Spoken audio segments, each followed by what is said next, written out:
Hoy noche nos da una ocasión especial, una que nos va a bautizar uniforme de damas y de caballero.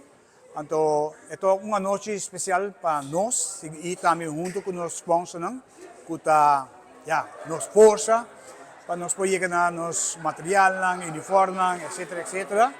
Y hoy noche, una noche grande para el equipo de Britannia.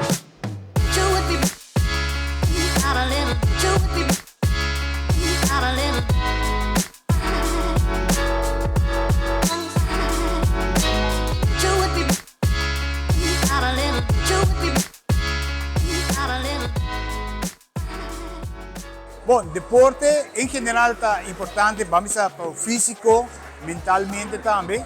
Y de manera que año para año hay más, mucho mujer que con el fútbol.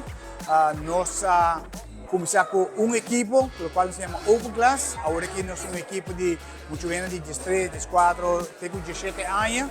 Y nos tiene bastante interés para mucho mujer. Y el campeonato acaba de comenzar y nos que agradecer a los sponsors para apoyarnos con nuestra clapa campeonato. Bom, muitas mulheres, muitos homens jovens que join Britannia, por tomar contato conosco, vir no veld e assim de forma aí nós estamos conversar. O aqui que está possível em divisão que está tem lugar ainda, pero lo qual está muito bom, seguro está uma divisão que está crescendo mais rápido mesmo e nós estamos contentes que seja. Hoy nosotros tenemos aquí presente Trent Shelton, que es former NFL player.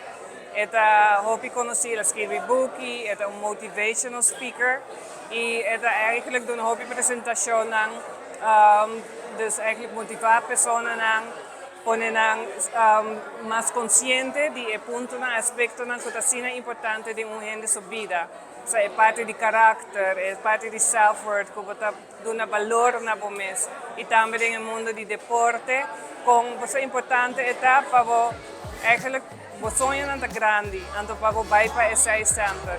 Então, esta na Aruba, para casualidade, para sobre vir para evento, Aruba Tourism Authority a invitar para evento amanhã para outro jovem, estudante que está no mundo de eigenlijk quando está estudando parte de turismo e o motivo é esta na Aruba para amanhã tem eigenlijk evento dedicado a outro muchanana estudante e me pedir encarecidamente se lo puede presente hoy para tocar una palabra para muchanana de Bretaña y sí, nos estamos muy contentos con aceptarse, entonces la palabra era hoy noche también en Bretaña.